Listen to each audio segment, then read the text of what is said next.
பரிசுத்த நாமத்திற்கு மகிமை உண்டாகட்டும். இந்த அதிகாலை வேளையில் முதல் ஆராதனைக்கு வந்திருக்கிற உங்கள் அத்தனை பேரையும், நேரலையில் இணைக்கப்பட்டிருக்கிற அத்தனை பேரையும் அற்புத இயேசு ஊழியத்தின் சார்பாக நான் உங்களை வாழ்த்துகிறேன், வரவேற்கிறேன்.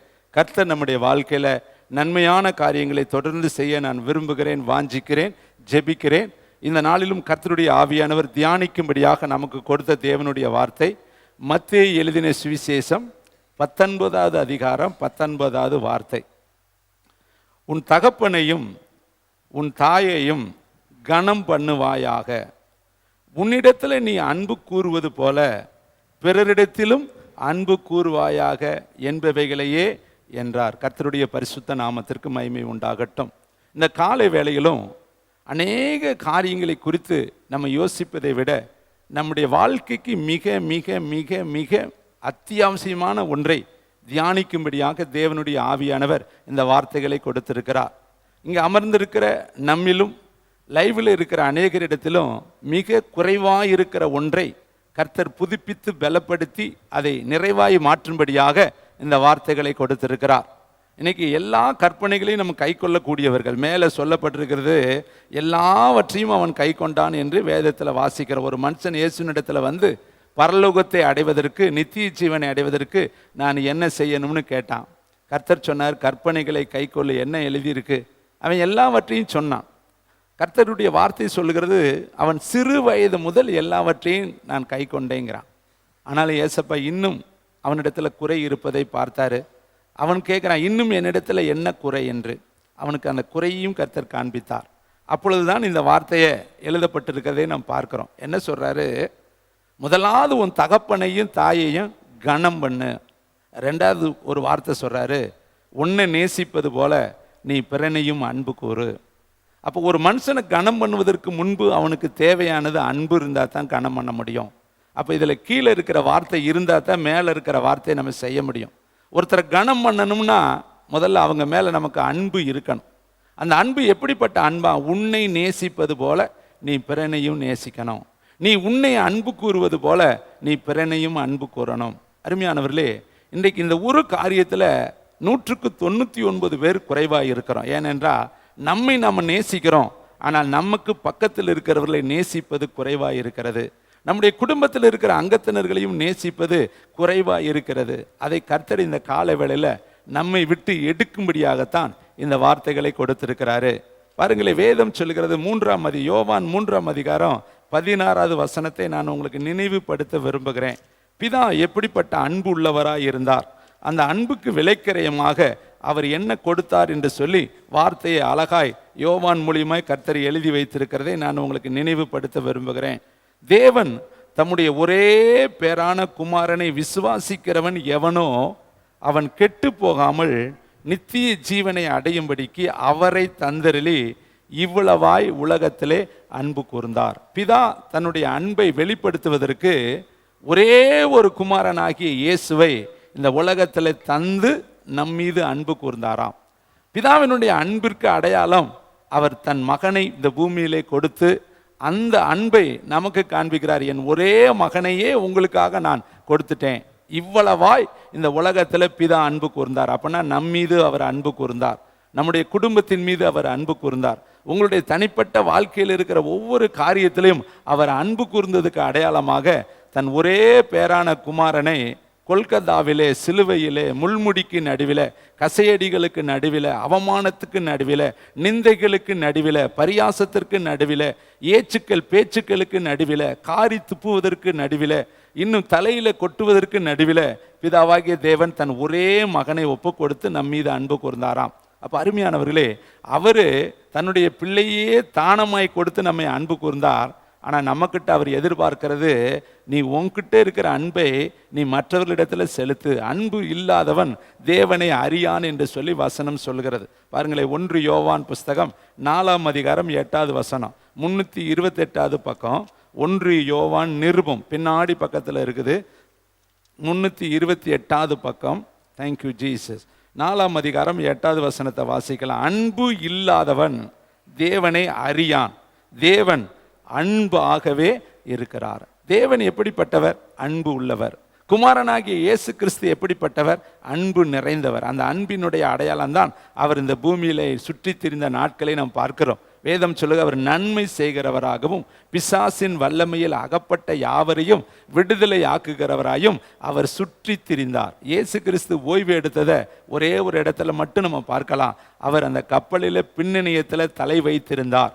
அந்த ஒரு இடத்துல மட்டும்தான் அவர் ஓய்வு எடுத்ததை நம்ம பார்க்கிறோம். மற்ற இடங்கள் எல்லாம் அவர் சுற்றி திரிந்தார், எங்கும் உபதேசம் பண்ணினார், எல்லா இடத்திலும் அவர் சுவிசேஷத்தை அறிவித்தார், பிணியாளிகளை சுகமாக்கினார், குருடர்களை, செவிடர்களை, முடவர்களை, சப்பானிகளை, பேதையர்களை அவர் சுகமாக்கினார் என்று சொல்லி நம்ம பார்க்கிறோம். பட்டணங்கள் தோறும், கிராமங்கள் தோறும், ஒவ்வொரு பட்டணத்திலையும் அவர் கிறிஸ்துவினுடைய அந்த சுவிசேஷத்தை பூரணமாய் பிரசங்கித்து கொண்டு போனார் என்று சொல்லி வார்த்தை எழுதப்பட்டிருக்கிறது. அருமையான தேவனுடைய பிள்ளைகளே, இந்த வார்த்தை ரொம்ப முக்கியமான ஒரு வார்த்தை.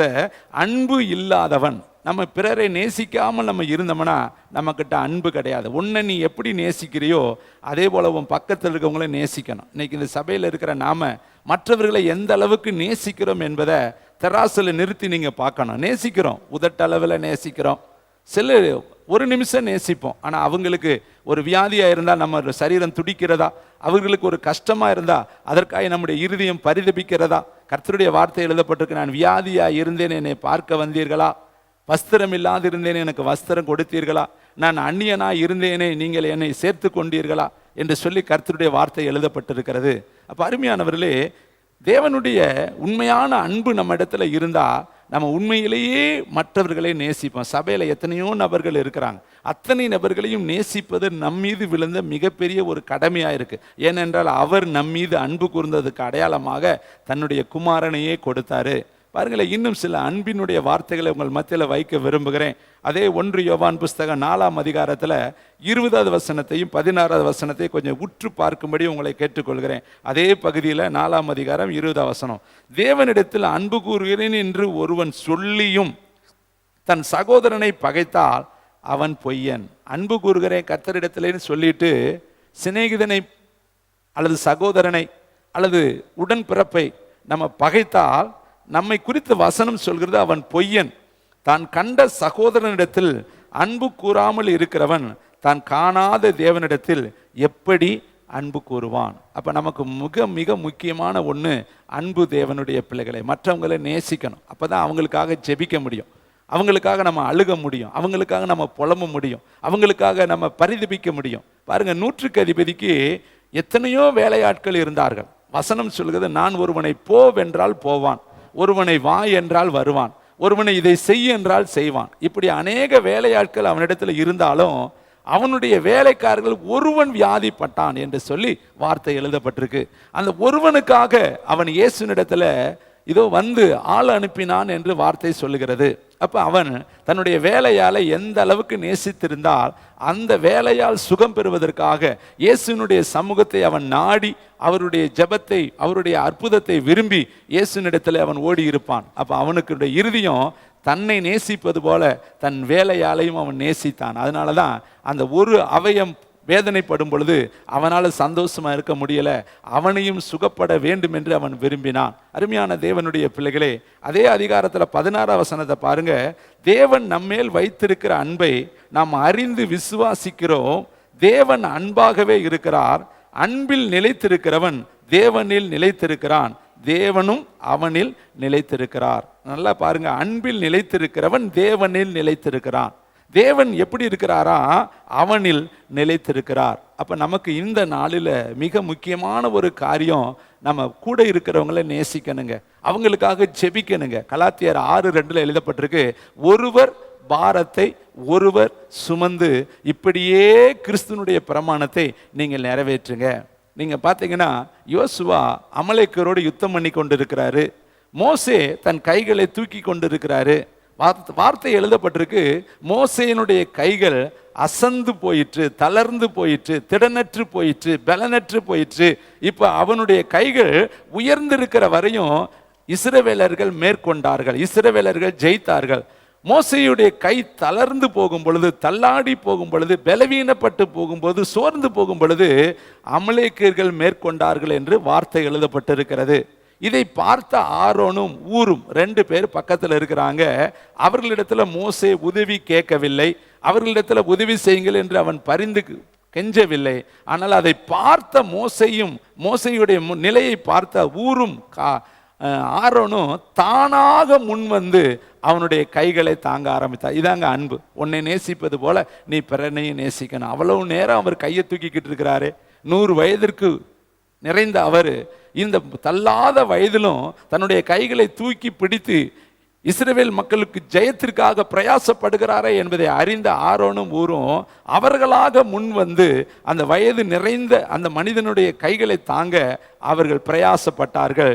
வார்த்தை சொல்லப்பட்டிருக்கு, சூரியன் அஸ்தமிக்கிற வரையும் அந்த யுத்தம் முடிகிற வரையும் கைகள் ஒரே நிலையில் இருந்ததாம். இதுதாங்க ஒருத்தருக்கு ஒருத்தர் தாங்கிறது. இங்க இருக்கிற எல்லாருமே பலவான்கள் கிடையாதுங்க, எல்லாருமே பலவீனர்கள். நிறைவுள்ளவர்கள் யாருமே கிடையாதுங்க, எல்லாருமே குறைவுள்ளவர்கள். நம்மை நாமே நிதானித்து பார்த்தா நம்ம அன்பிலே நம்ம குறைவுள்ளவர்கள், அன்பிலே நம்ம இன்னும் பூரணப்படவில்லை. வேதம் சொல்லுது, பூரண அன்பு பயத்தை புறம்பே தள்ளும் என்று எழுதப்பட்டிருக்கு. இதோ அன்பிலே பயம் இல்லை, அன்பு இருமார்பாயிராது, அன்பு அயோக்கியமானதை செய்யாது, அன்பு தற்பொழிவே நாடாது, அன்பு சினமடையாது என்று சொல்லி 1 கொரிந்தியர் 13ஆம் அதிகாரம் முழுவதும் அன்பை பற்றி எழுதியிருக்கு. நம்மை நேசிக்கிறோம், உங்களை நீங்க நேசிக்கிறீங்க ரைட்டு, ஆனா நீங்க பக்கத்திற்கு உங்களுக்காக நம்ம என்ன பிரயாசப்படுகிறோம் பாருங்களே. ஒரு மனிதனை மார்க்கில் வாசிக்கிறோம், 4 பேர் சுமந்து கொண்டு வந்தார்கள். 4 பேர் பிரயாசத்தோடு அவனை சுமந்து கொண்டு வருகிறார்கள். அவனை குறித்து வார்த்தை சொல்லப்பட்டிருக்கு, அவனோ திமிர்வாதக்காரன் என்று வார்த்தை எழுதப்பட்டிருக்கு. ஆனால் இயேசு இருந்த வீட்டிற்கு வந்துட்டாங்க. இயேசு வீட்டுக்குள்ள இருக்கிறாரு, அவரை சுற்றிலும் சீசர்கள் இருந்தாங்க, ஜனங்கள் இருந்தார்கள். ஆனால் யாருமே அந்த வியாதிக்காரனை இயேசுனிடத்தில் கொண்டு போவதற்கு வழி விடவில்லை, நெருக்கமாய் அவன் போய் சேர்வதற்கு உதவி செய்யவில்லை. அவங்க வெளியவே சுமந்து கொண்டு நிற்கிறாங்க. கொஞ்ச நேரம் பார்க்கிறாங்க, ஒருத்தர் வழிவிடாததுனால வீட்டு மேலே ஏறி கூரையை பிரித்தார்கள் என்று வார்த்தை எழுதப்பட்டிருக்கு. அப்ப அந்த கூட்டம் ஏன் இடம் கொடுக்கல? அவர்கள் நேசத்துல குறைவுள்ளவர்களாய் இருந்தார்கள். வெளியே இருக்கிற வியாதிக்கார மேல அன்பு இல்லாதவர்களாய் இருந்தார்கள். சுமந்து கொண்டிருக்கிற ஜனத்தின் மேல் பரிதாபம் இல்லாதவர்களாய் இருந்தார்கள். இப்படி ஒரு மனிதனை சுமந்து கொண்டு வருகிறார்களே, நாம இடம் கொடுத்து அதவனை உள்ளே இயேசுனிடத்தில் கொண்டு போகலாங்கிற உணர்வு இல்லாதவர்களாய் அவர்கள் இருந்தார்கள். அதனாலதான் அவர்கள் வழி கொடுக்கவில்லை. இதை கேட்கிற தம்பி, தங்கச்சி, தாயே, தகப்பனே, இன்றைக்கு எத்தனையோ பேர்கள் வியாதியில வருத்தத்தோடு வேதனையோடு வாழ்ந்து கொண்டிருக்கிறார்கள்.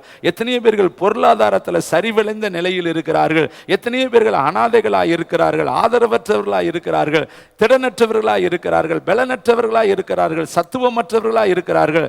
அவர்களுக்காக நம்ம என்ன ஒரு நன்மையை செய்திருக்கிறோம் என்கிற இந்த கால வேளையில நீ யோசித்து பாரு தம்பி, தங்கச்சி. கர்த்தர் உனக்கு எவ்வளவு பெரிய கிருபை கொடுத்திருக்கிறாரு.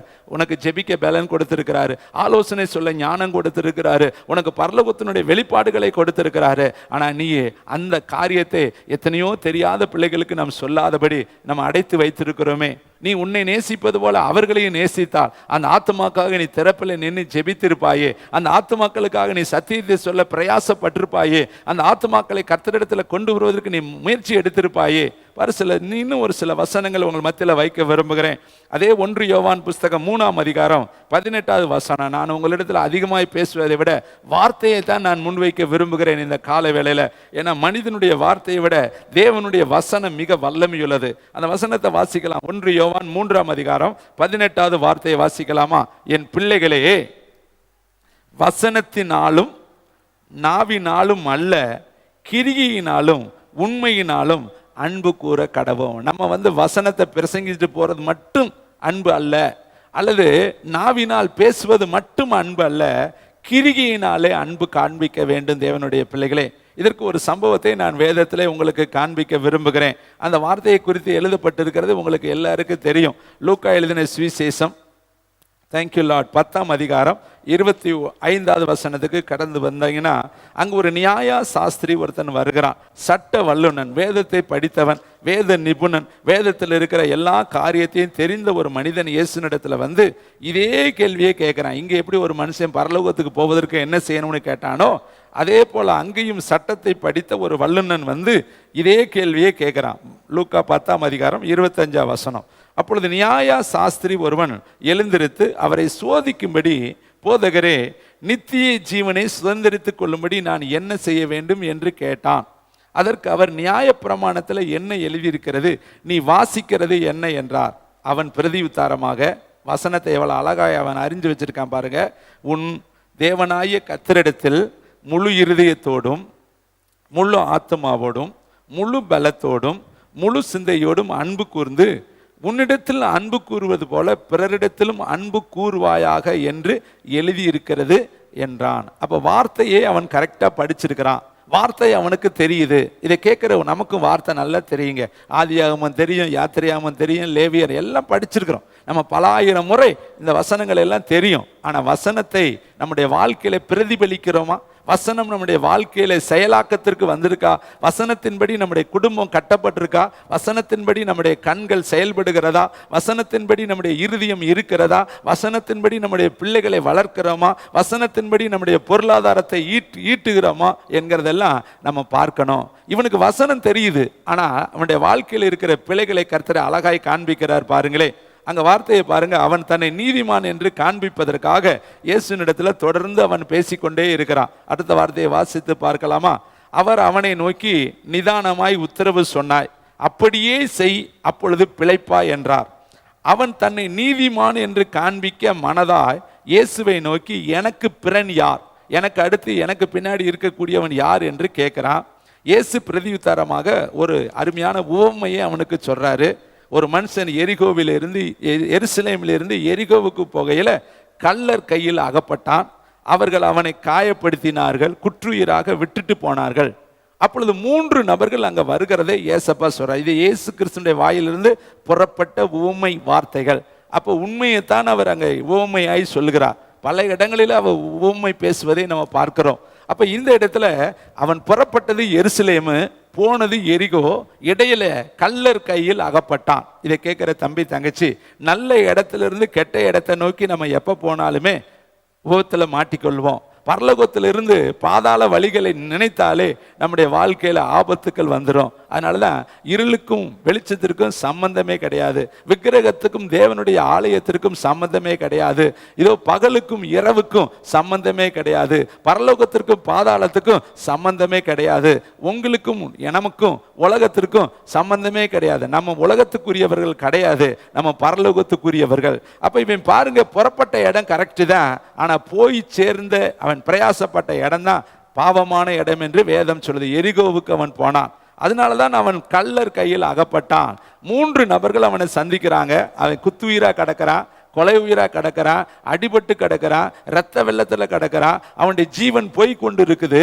ஆனால் அந்த இடத்துல ஒருவன் ஆசாரியன் வருகிறான். வந்தான், பார்த்தான், நின்னான், ஆனா விலகி போயிட்டான்.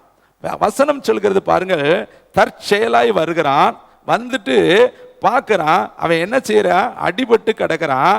ஆனா கிட்ட வந்தான், பார்த்தான், விலகி போயிட்டான். 31 பாருங்க, தற்செயலாய் ஒரு ஆசாரியன் அந்த வழியாய் வந்து அவனை கண்டு பக்கமாய் விலகி போனான். அப்ப இவனுக்கு வார்த்தை தெரியுங்க. இவன் நியாய பிரமாணத்தை கரைச்சி குடிச்சவங்க, வேதத்தில் இருக்கிற எல்லா சத்தியமும் தெரியுங்க. உன்னை நேசிப்பது போல பிறனை நேசிங்கிறது அவனுக்கு தெரியுங்க. ஆனா இப்ப அவனுக்கு என்ன முக்கியம் தெரியுமா?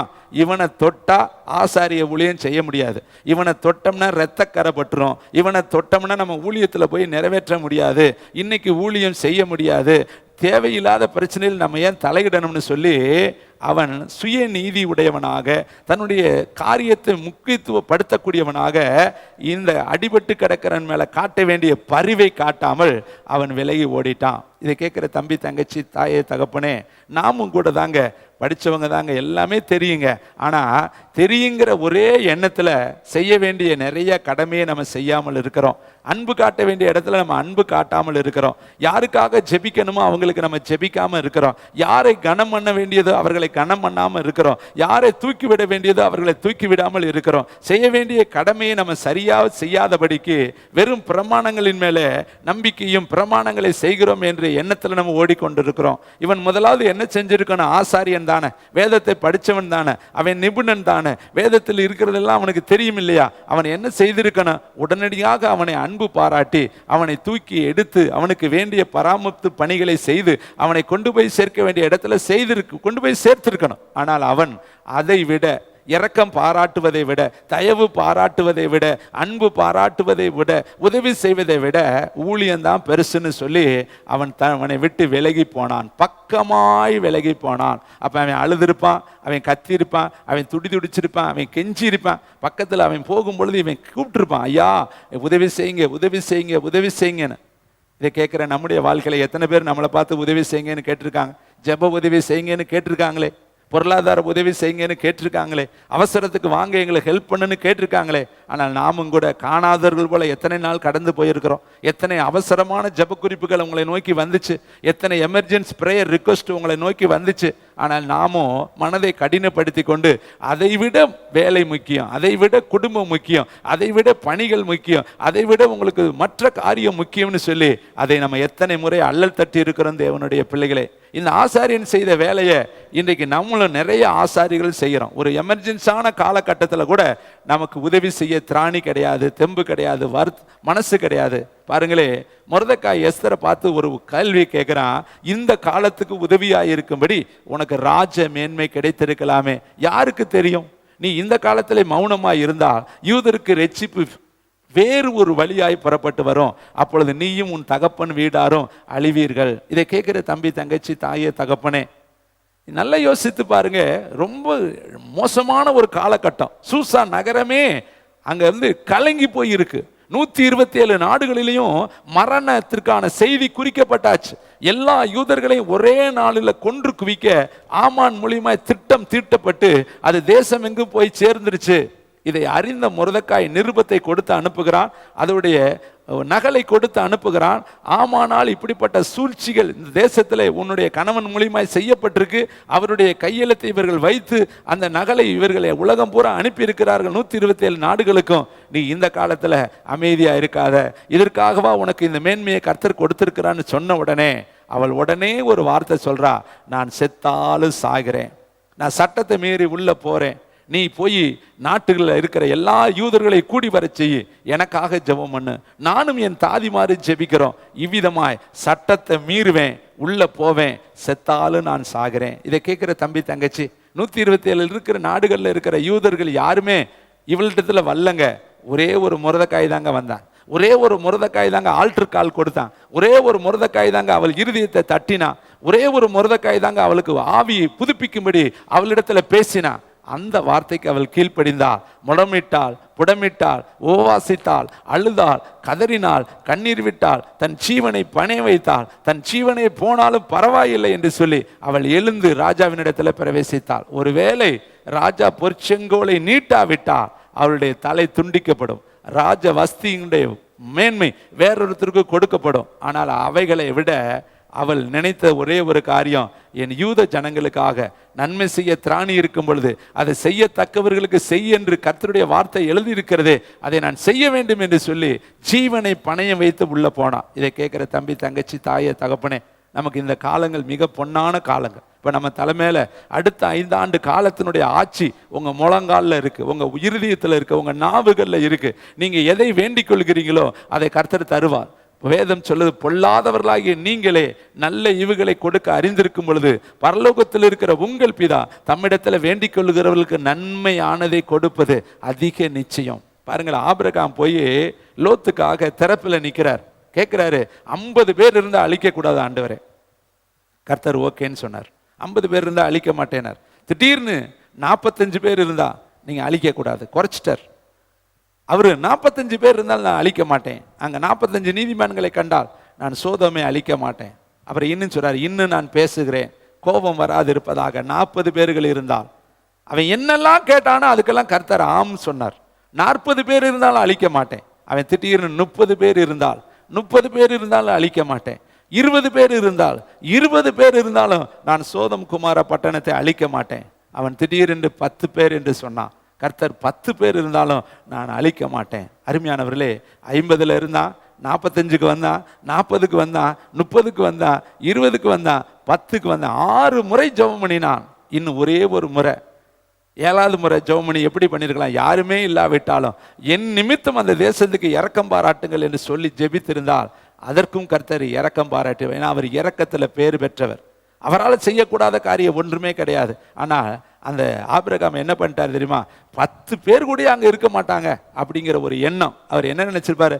லோத்து ரொம்ப பர்ஃபெக்ட், அவருடைய மனைவி ரொம்ப ரொம்ப பர்ஃபெக்ட், அவர் பிள்ளைகள் எல்லாம் ரொம்ப பர்ஃபெக்ட், இன்னும் அவரோட லேபர்ஸ் கொஞ்சம் பேர் கூட 10 பேர் கூட அட்லீஸ்ட் இருக்க மாட்டாங்க அப்படி நினைச்சு மிதமிஞ்சின எண்ணத்துல அவர் அந்த ஜெபத்தை நிறுத்திட்டாரு. நாமும் அப்படி தாங்க. அவங்களுக்கெல்லாம் ஜெபிக்க ஆட்கள் இருக்கும், அவங்களெல்லாம் தாங்கிறதுக்கு ஆட்கள் இருக்கும், அவங்களுக்கெல்லாம் கொடுக்க ஆட்கள் இருக்கும், அவங்களுக்கெல்லாம் நிறைய பேர் இருக்கிறாங்க. இப்படி சொல்லித்தாங்க நம்ம மற்றவங்களை நினைச்சுக்கிட்டு விட்டுறோம். ஆனால் அருமையானவர்களே, கர்த்தர் உனக்கு கொடுத்த பாரத்தை நீ தான் தேவனுடைய பிள்ளையை செய்யணும். மற்றவங்களை நீ நினைக்கக்கூடாது. இந்த காலத்துக்கு உதவியாக இருக்கும்படி உனக்கு கர்த்தர் இந்த மேன்மையை கொடுத்துருக்கிற. இன்னொருத்தர் எழும்பி வரக்கூடாது, நீ தான் எழும்பி வரணும். 40 நாள் கோலியாத்து வந்து நிற்கிறேன், எந்த மனுஷனும் முன்னாடி போக மாட்டேங்கிறான், எல்லாருக்கும் பயம். ஆனால் ஒரே ஒரு மனுஷன் புறப்பட்டு வருகிறான். அந்த ஒரு மனுஷனை குறித்த வார்த்தை சொல்லப்பட்டிருக்கு, அவன் தாவீது என்று. அவன் சொல்றான், நீ உன் பலத்தை நம்பி வர்ற, ஈட்டியை நம்பி வர்ற, கேடயத்தை நம்பி வர்ற, பட்டயத்தை நம்பி வர்ற, ஆனால் நானும் நீ நிந்திக்கிற கர்த்தராகி இயேசு கிறிஸ்துவின் நாமத்தினால வருகிறேன். அவன் ராஜாவை பார்க்கலங்க, மந்திரிகளை பார்க்கலங்க, வீரர்களை பார்க்கலங்க, தான் ஒரு வீரன் அல்ல என்பதையும் அவன் பார்க்கலங்க. அவனுக்கு ஒரு நம்பிக்கை இருந்துச்சு, என் கூட கர்த்தர் இருக்கிறார். கைத்தட்டி கர்த்தருக்கு நன்றி சொல்லலாம். மற்றவங்களை பார்க்காதீங்க, அவங்க உதவி செய்வாங்கன்னு நினைக்காதீங்க, அவங்க ஜெபம் பண்ணுவாங்கன்னு நீங்க ஜெபம் பண்ணுங்க. நீங்க ஜெபிக்க தாங்க கர்த்தர் உங்களுக்கு ஜெப ஆவியை கொடுத்திருக்கிறார், விண்ணப்பத்தின் ஆவியை கொடுத்திருக்கிறார். நீ மற்றவங்களை நேசிப்பதற்கு அடையாளம் வாசனத்தினால் மாத்திரமல்ல, நாவினால் மாத்திரமல்ல, கிரியினாலே நீ நேசிக்கணும். இப்ப பாருங்களேன், லேவியன் ஆசாரியன்னு விலகிட்டான், லேவியன்னு விலகிட்டான், 2 பயலுமே உதவி செய்யல. 3வது ஒருத்தர் வர்றாரு, சமாரியன். அவர் என்ன பண்ணார் வார்த்தை சொல்லி நான் முடிக்கிறேன் பாருங்க. 34 வசனம். கிட்ட வந்து அவனுடைய காயங்களில் எண்ணெயும் திராட்சரசமும் வார்த்து காயங்களை கட்டி அவனை தன் சுய வாகனத்தின் மேல் ஏற்றி சத்திரத்துக்கு கொண்டு போய் அவனை பராமரித்தான். மறுநாளிலே தான் புறப்படும் பொழுது 2 பணத்தை எடுத்து சத்திரக்காரன் கையில் கொடுத்து, நீ இவனை விசாரித்துக்கொள், அதிகமாக ஏதாகிலும் இவனுக்காக செலவழித்தால் நான் திரும்பி வரும் பொழுது அதை உனக்கு தருகிறேன் என்றான். இப்படி இருக்க கள்ளர் கையில் அகப்பட்ட இந்த 3 பேரில் எவன் பிறனாயிருக்கிறான், உனக்கு எப்படி தோன்றுகிறது என்றார். அதற்கு அவன், அவனுக்கு இரக்கம் செய்தவனே என்றான். அப்பொழுது இயேசு அவனை நோக்கி, நீயும் போய் அந்தபடியே செய். இவன் சமாரியானா வந்தவன் வேதம் தெரியாதுங்க. சமாரியா வந்தவனுக்கு எந்த விதமான பிரமாணமும் தெரியாது.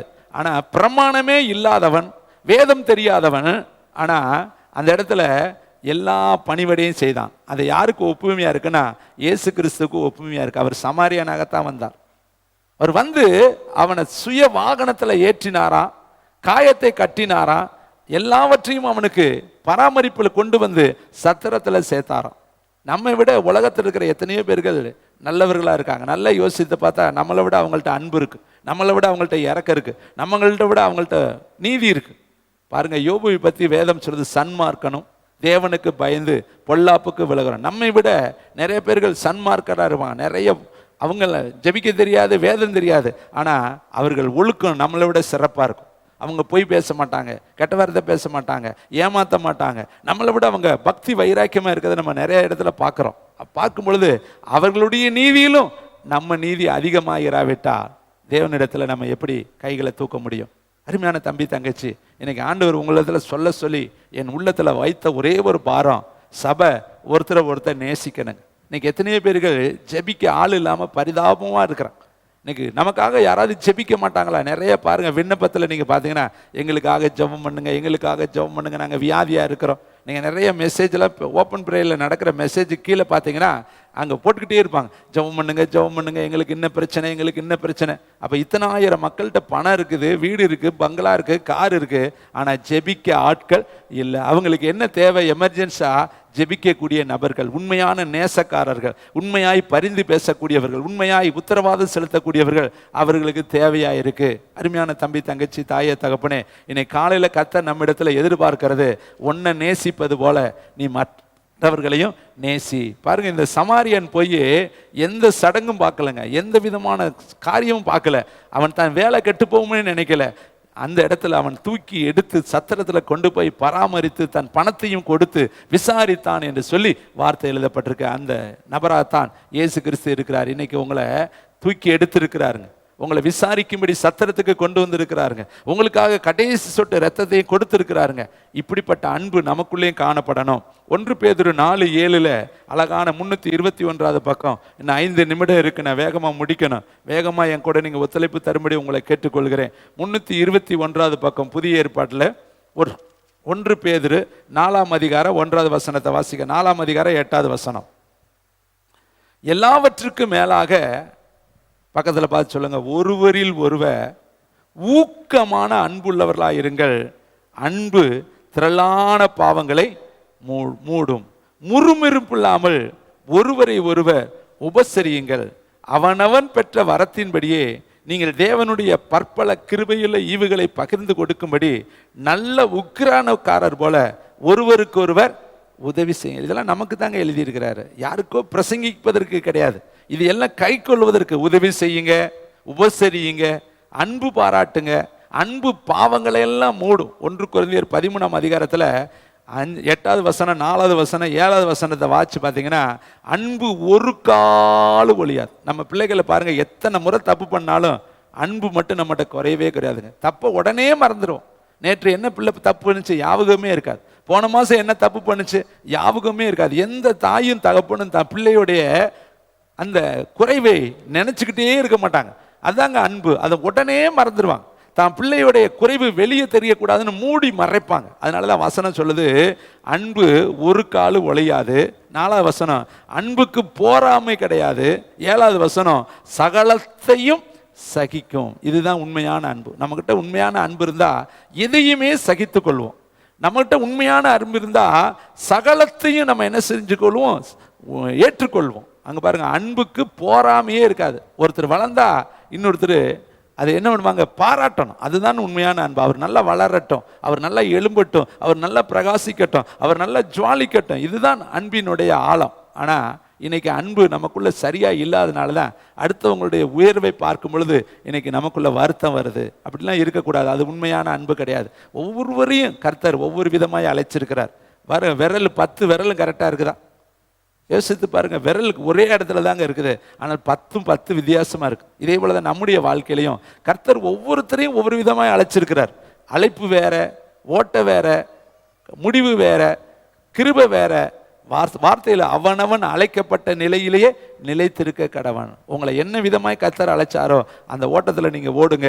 நீங்கள் எப்படியாவது பரலோகத்துக்குள்ளே போகணும். அதுதான் தேவனுடைய திட்டம். கடைசியாக சொல்லி முடிக்கிறேன், உன்னை நேசிப்பது போல நீ பிறனை நேசி. இப்படி நீ நேசிட்டேன்னா நீ கனம் பண்ண வேண்டியவங்களெல்லாம் கனம் பண்ணிடுவேன். நேசம் இல்லாதனால தான் இங்கே கனம் வரல. நேசம் வந்துட்டாலே பின்னாடி கனம் தானாக வந்துடும். உன் தாயின் தகப்பனை ஏன் உன்னால் கனம் பண்ண முடியல தெரியுமா? அவங்க மேலே நேசமே கிடையாது, அன்பு கிடையாது. அதனால தான் அவங்க மேலே கனம் அல்ல. எல்லாம் கண்களை மூடிய பரலோகத்தை நோக்கி பார்க்கலாம். எல்லாரும் எலும்பி ரீபா காலா ரபா ஷகாலா ரபோலி ரினி தீபாலா ரபா. உள்ளத்தின் ஆழத்தில் இது ஒரு பிரசங்கமாக மாதிரி நீங்கள் நினைக்காதீங்க. இந்த வார்த்தையை என் வாழ்க்கையில் நான் பிரதிபலிக்கிறேனா? நான் உண்மையாக மனைவியை நேசிக்கிறேனா? உண்மையாக கணவனை நேசிக்கிறேனா? உண்மையாய் சபையை நான் நேசிக்கிறேனா? உண்மையாய் மற்றவர்களை நான் நேசிக்கிறேனா? அல்லது நேசத்தில் உதட்டளவில் நான் நேசிக்கிறேனா? அல்லது ஏதோ ஒரு கடமைக்கு நான் நேசிக்கிறேனா? அல்லது உயிரிலும் மேலாய் நான் நேசிக்கிறேனா? நல்ல பிதாவே, நீர் கொடுத்த வார்த்தையை கடுகளவு மாறாமல் உடைய பிள்ளைகளிடத்தில் நான் சொல்லியிருக்கிறேன். இந்த வாரத்தில் பிள்ளைகள் இந்த இடத்தை விட்டு புறப்பட்டு போகிறாங்க. வானத்தையும் பூமியும் படைத்த சர்வ வல்லமையுள்ள கர்த்தருடைய கரம் எல்லார் மேலேயும் அமர்ந்திருக்கட்டும். இந்த வாரம் அவர்கள் செய்யக்கூடிய தொழில்களை ஆசீர்வதிங்க, வேலைகளை ஆசீர்வதிங்க, வியாபாரங்களை ஆசீர்வதிங்க, பிரயாசங்களை ஆசீர்வதிங்க, அவங்க குடும்ப வாழ்க்கைகளை கர்த்தர் ஆசீர்வதிங்க. கர்த்தருக்காய் எடுக்கிற எல்லா பிரயாசங்களையும் கர்த்தர் ஆசீர்வதிங்க. இந்த வாரத்தில் அவர்கள் எடுக்கிற எல்லா தீர்மானங்களையும் கர்த்தர் ஆசீர்வதிங்க. இந்த வாரம் நன்மையான வாரமாக இருக்கட்டும். மகிமை உமக்கே செலுத்துகிறேன். எல்லாரும் எழும்பி நின்று